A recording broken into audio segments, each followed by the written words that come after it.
Dr. Valentina Rossi wiped the sweat from her brow as she stared at the quantum resonance readings flooding her holographic display. The Chilean sun beat down mercilessly on the research site, but she barely noticed. After 15 years of searching, she'd found it. Proof that we weren't alone, and more importantly, that we weren't first. "Director Matsuda," she called out, her voice trembling with excitement. "You need to see this." Hiroshi Matsuda emerged from the climate-controlled command center, his usually stoic expression breaking into curiosity as he approached. The dig site sprawled before them, a perfect hexagonal depression carved into the ancient rock of the Atacama Desert, too precise to be natural. "The quantum signatures," Valentina explained, pointing to the oscillating patterns. "They're not random. Look at the symmetry, the mathematical precision. This isn't background radiation, it's a message." Before Matsuda could respond, the ground beneath them hummed. Deep within the excavation, something awakened. The artifact they'd uncovered, a polished obsidian cube measuring exactly 1 meter on each side, began to pulse with an inner light that defied scientific explanation. 24 hours later, humanity received its answer. They came in ships that bent light itself, vessels that moved like liquid metal through space. The Nexarans, they called themselves, and they looked upon Earth's civilization with the detached interest of adults discovering children's drawings. Director Matsuda stood beside Valentina in the United Nations Assembly as Ambassador Kyleth, a towering figure with iridescent skin and compound eyes, delivered their message. "Your discovery of the beacon is premature," Kyleth announced, their translated voice echoing through the chamber. "Your species has barely mastered primitive fusion. You still burn fossil fuels. You wage wars over resources that advanced synthesis could provide in abundance." Valentina felt her fists clench. She'd seen the data from the artifact. There was something the Nexarans weren't telling them. In the months that followed, Earth changed. The Nexarans established an advisory presence, offering limited technological aid while imposing strict restrictions on human development. No faster-than-light travel. No quantum computing beyond certain parameters. No access to their trade networks until wheat matured. But in a secret facility beneath the Antarctic ice, Director Matsuda had other plans. Valentina stood in the sterile white laboratory, surrounded by the world's brightest minds, as he unveiled Project Phoenix. The artifact didn't just send a signal, Matsuda explained to the assembled team. It left us blueprints. The Nexarans think we can't understand them, but Dr. Rossi's team has already begun decoding them. Dr. Marcus Wong, their quantum physicist, projected a complex series of equations. The artifact's core operates on principles that break everything we thought we knew about physics. But here's the thing. Human brains appear uniquely capable of interfacing with its systems. The Nexarans don't know about this facility, Valentina added, her eyes bright with purpose. They don't know we've kept the artifact. And they don't know what we've discovered about ourselves. Lieutenant Commander Jamal Hassan, their military liaison, stepped forward. "How long until we have something operational?" Valentina shared a look with Marcus.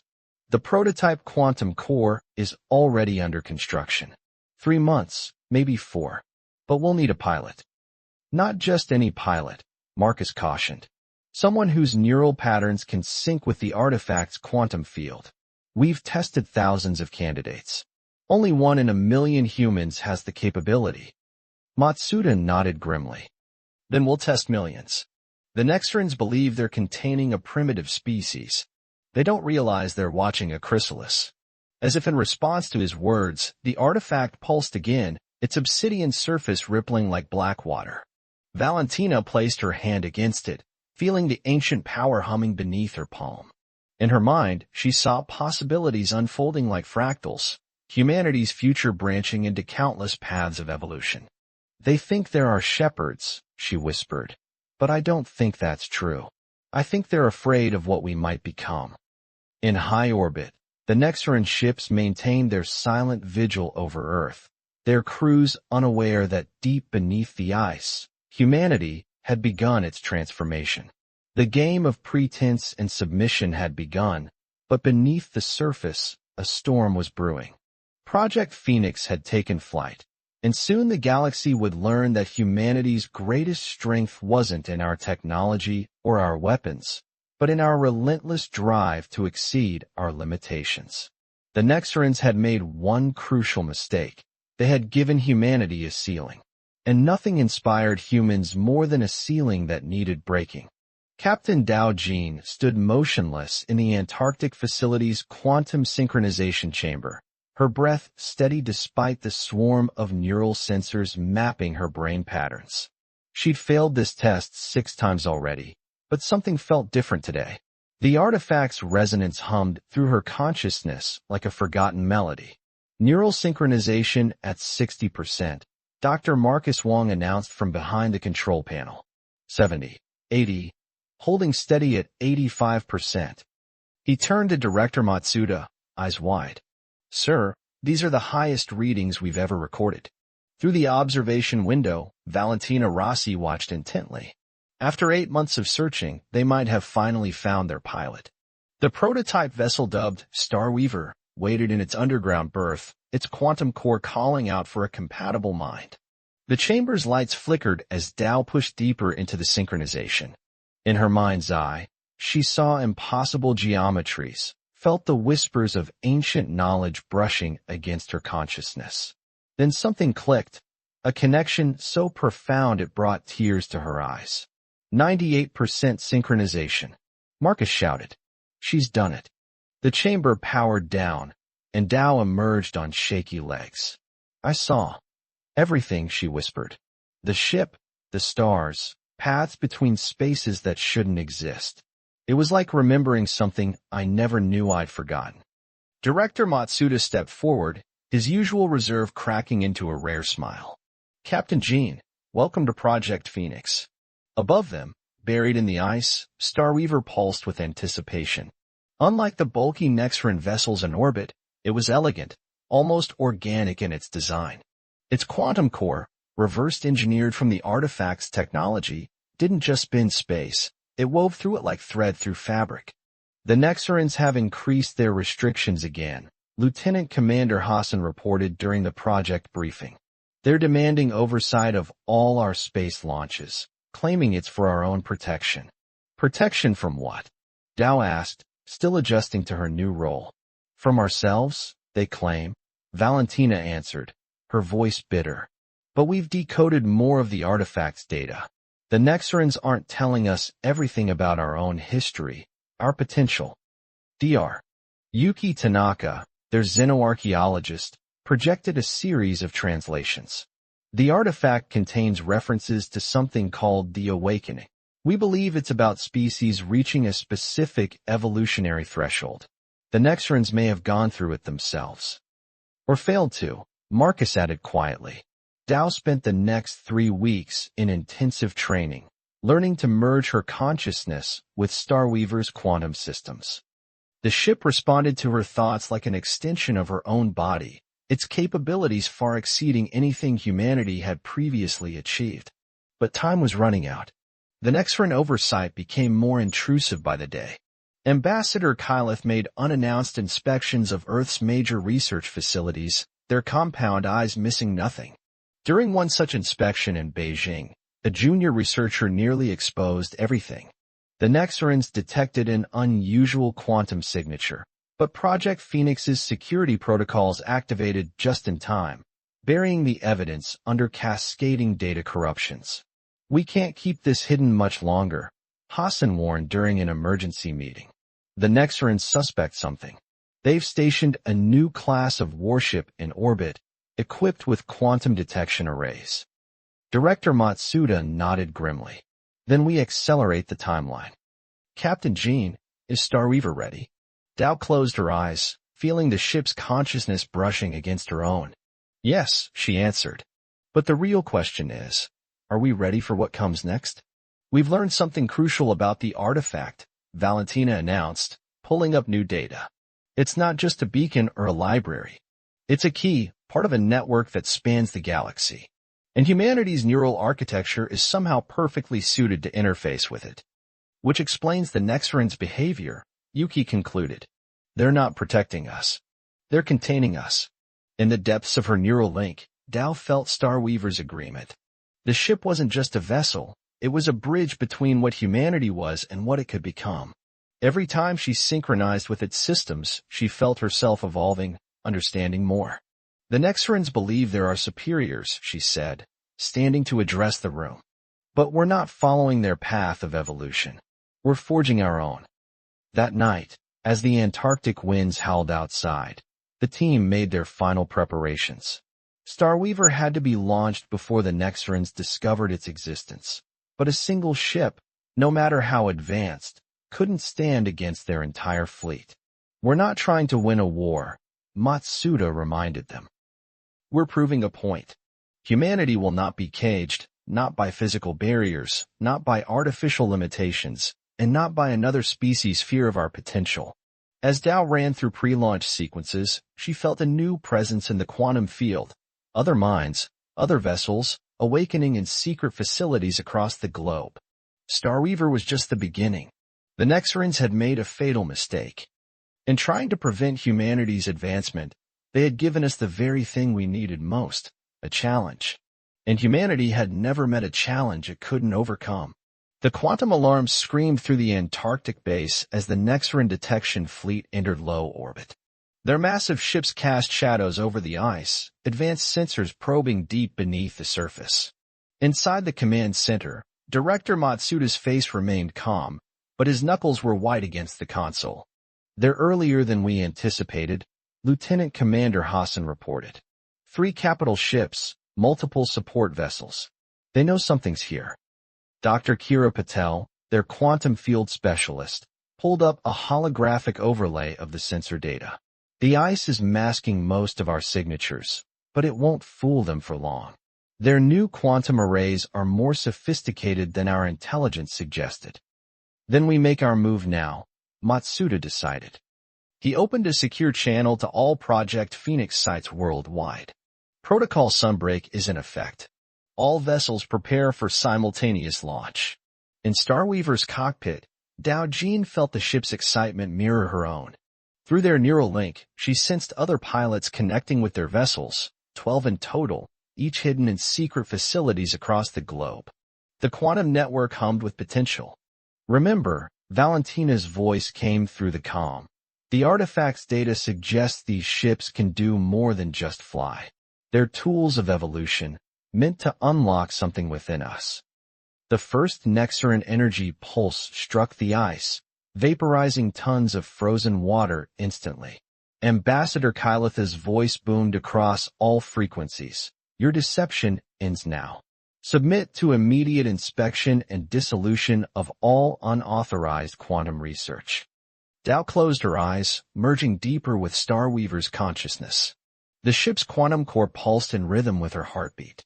"All Phoenix vessels," she broadcast across their secure network, "prepare for synchronized emergence."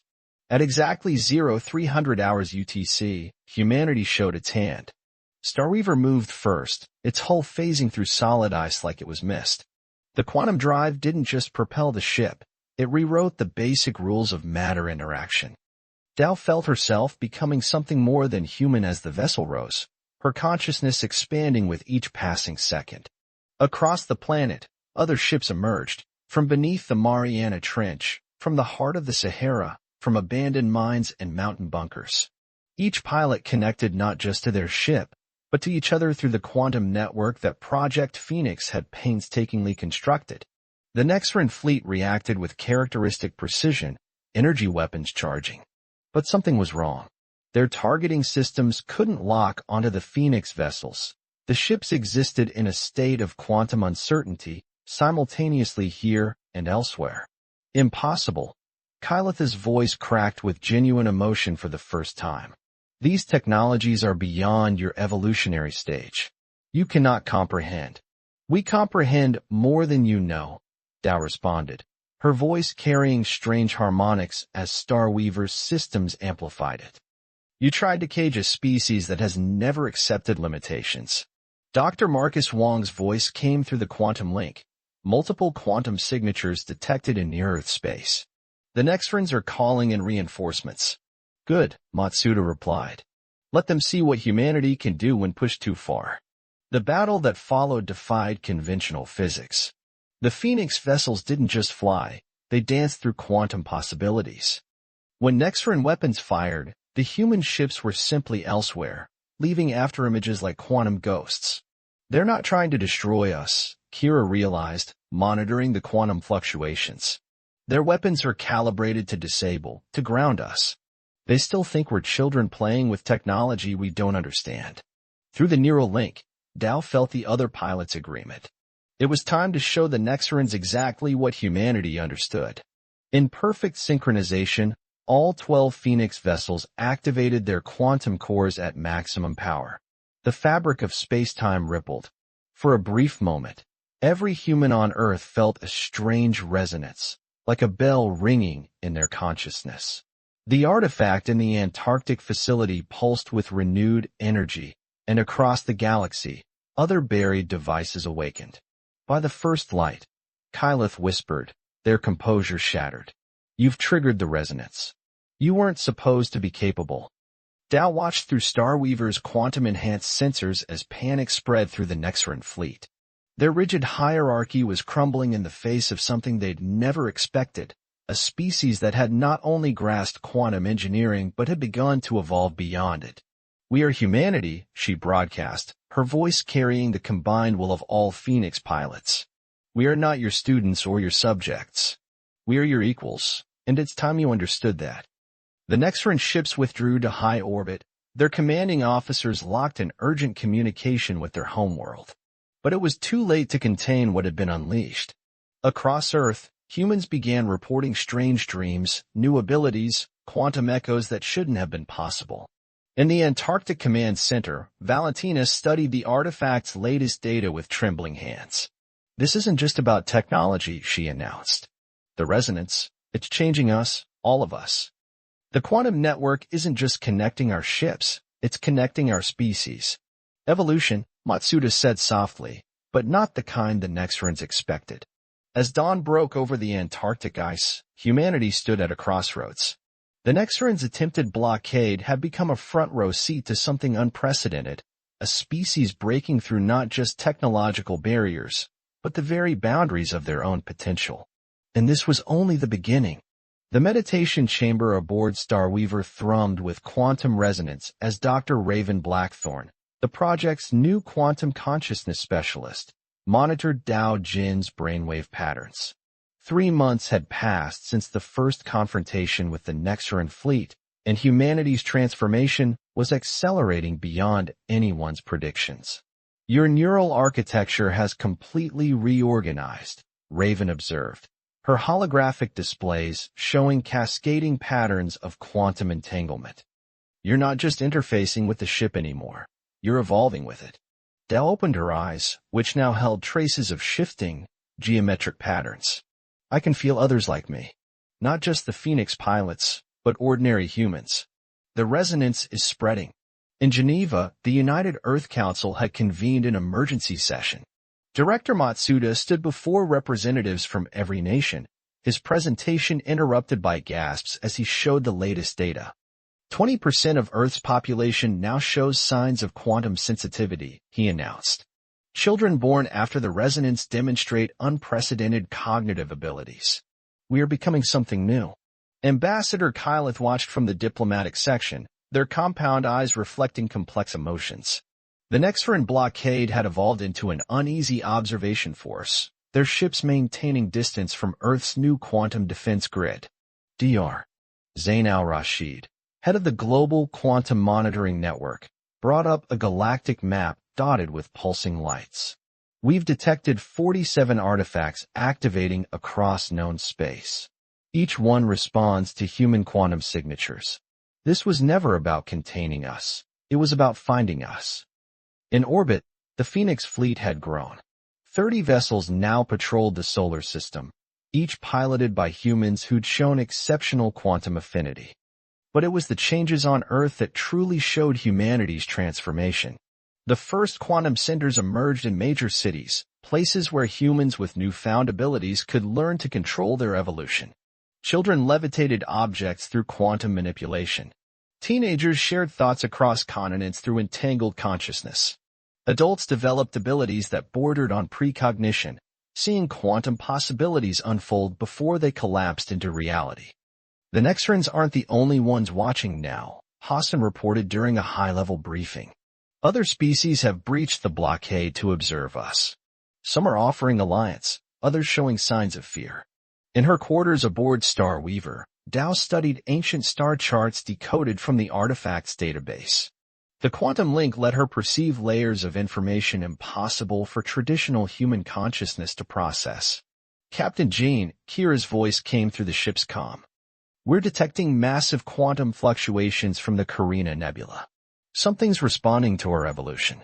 Starweaver moved through space like thought, leading a squadron of Phoenix vessels toward the disturbance. What they found changed everything they thought they knew about their place in the cosmos. A vast structure hung in the nebula's heart, its architecture clearly related to the artifacts found on Earth. As they approached, it awakened, sending out a pulse that resonated with every quantum-sensitive human in the fleet. It's some kind of repository, Raven breathed, analyzing the readings. Not just of technology, but of consciousness itself. Through their enhanced perception, the Phoenix pilots saw the truth unfold. Humanity hadn't stumbled upon leftover technology. They were the culmination of an ancient plan.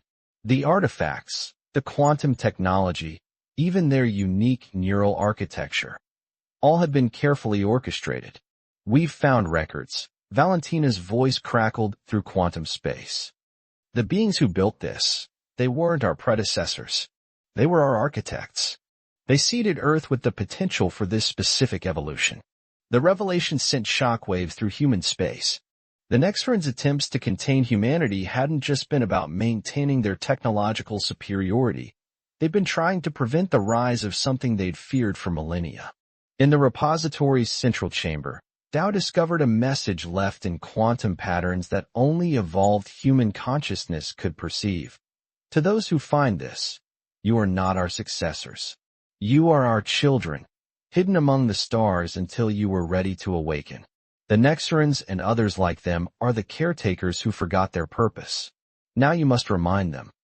As the message played across the quantum network, every human felt its truth resonate in their transformed consciousness. They weren't just evolving by accident. They were fulfilling their species' ultimate destiny. The artifacts weren't tools, Raven realized, her eyes wide with understanding. They were keys, designed to unlock what was already inside us. Every human has this potential. We just needed the right catalyst to activate it. Back on Earth, more children were being born with fully activated quantum abilities. The transformation was no longer just about technology or space travel. Humanity was becoming what it was always meant to be. The Nexaran blockade doubled in size as news spread through the galaxy. But their weapons seemed primitive now, compared to humanity's growing mastery of quantum reality itself. In the Antarctic facility, the original artifact pulsed with new purpose, revealing more of humanity's true heritage with each passing day. The next phase of evolution was beginning, and not even the combined might of the galaxy's oldest civilizations could stop it. The children of the quantum architects were finally coming home to their inheritance. The quantum storms above Earth painted the sky in impossible colors as reality itself bent under the pressure of evolution. In the 5 months since discovering the repository, humanity had changed more than in the previous 1,000 years. Dr. Raven Blackthorn stood at the United Earth Council's podium, her form slightly translucent as quantum energy rippled through her. The final transformation is beginning, she announced to the assembled leaders and billions watching worldwide. We can no longer pretend to be what we were. We must become what we were meant to be. Above the planet, the largest Nexaran fleet ever assembled held position. 500 capital ships, accompanied by thousands of support vessels, all commanded by High Admiral Zyrith himself. Their ultimatum was simple: halt the transformation, or face extinction. But humanity had outgrown such threats. Captain Dao Jane, now more quantum consciousness than physical being, led the combined Phoenix fleet. 100 ships crewed by humans who'd fully embraced their evolution. Through their shared quantum network, they were effectively one entity, their power growing exponentially. They still don't understand. Dow communicated across the fleet. This isn't about conquest or superiority. It's about fulfilling the galaxy's original design. Dr. Zain al-Rashid's voice resonated through quantum space from his position at the Lunar Research Base. The artifacts are reaching critical resonance. All 63 sites across the galaxy are fully active. Whatever's coming, it's happening now. In orbit, High Admiral Zyrith watched with mounting dread as his sensors detected quantum anomalies unlike anything in recorded history. "This ends today," he broadcast. "The galaxy will not be reshaped by upstart humans who—" His transmission cut off as reality shifted. The Phoenix fleet hadn't moved, yet somehow they were simultaneously surrounding every Nexaran vessel. Director Matsuda, his consciousness now partly merged with the Antarctic artifact, addressed the Nexaran commander. "You were chosen as guardians." His voice carried the weight of ancient truth. "Your species was meant to protect the galaxy until we awakened. But fear made you forget your purpose. You became wardens instead of guides." Through their quantum perception, humanity could see the truth of their words rippling through the Nexaran fleet. Some of their ships were already lowering weapons, their crews experiencing the first tremors of their own forgotten potential. Dr. Kira Patel, monitoring the quantum field from Starweaver's science lab, detected the change. "The resonance, it's not just affecting us anymore. The Nexarans, their quantum signatures are shifting. They're remembering." Around the globe, humanity's transformation accelerated. Physical forms became optional as consciousness expanded beyond traditional limitations. Children born that day emerged directly into their evolved state, their minds automatically connecting to the quantum network that now spanned the galaxy. Ambassador Kyleth, who had watched humanity's journey from the beginning, felt their own consciousness expanding. "We were wrong," they broadcast to their fleet. "We weren't meant to stop this. We were meant to join it." The repository in the Carina Nebula pulsed with blinding quantum energy, sending waves of transformation across space. Other species throughout the galaxy, those who had been subtly prepared over millennia, began their own awakenings. Lieutenant Commander Hassan, his form now a shifting pattern of quantum probability, coordinated Earth's defense grid as it transformed into something new, not a weapon, but a catalyst for change. The architects, he realized, they didn't just prepare humanity. They prepared the entire galaxy. We're the key that unlocks everyone's evolution. In the quantum realm that now overlapped normal space, Dow witnessed the pattern of creation itself, a vast, interconnected web of consciousness and potential. The artifacts weren't just scattered randomly. They formed a galaxy-wide neural network, waiting for humanity to activate it. The final confrontation wasn't fought with weapons. As the Nexaran fleet struggled with their own awakening, the Phoenix vessels created a quantum resonance field that enveloped the entire solar system. Reality shimmered as space-time reorganized itself around evolved consciousness. "They cannot stop what they are becoming," Raven observed, her form shifting between physical and quantum states. "None of us can." This was written into the very fabric of the galaxy. The transformation reached its peak as the quantum network fully activated. Billions of minds across thousands of species connected in an instant of universal enlightenment. The architect's plan was finally complete, not the rise of a single supreme species, but the elevation of all conscious life to a new level of existence. High Admiral Zyrith, his consciousness expanding beyond its former limitations, ordered his fleet to stand down. The Nexarans, once so certain of their superiority, now understood their true role in the galaxy's evolution. On Earth, Director Matsuda watched as humanity transcended its final physical limitations. "We were never meant to conquer the stars," he said, his voice carrying across quantum space. "We were meant to wake them up." The age of traditional space travel and physical boundaries came to an end. A new era of quantum consciousness and unlimited potential began, with humanity leading not as conquerors, but as awakeners, fulfilling the architect's dream of a galaxy united in enlightened evolution. As the transformation completed, Dao Jin, now a being of pure quantum energy, looked out across the changed galaxy and smiled.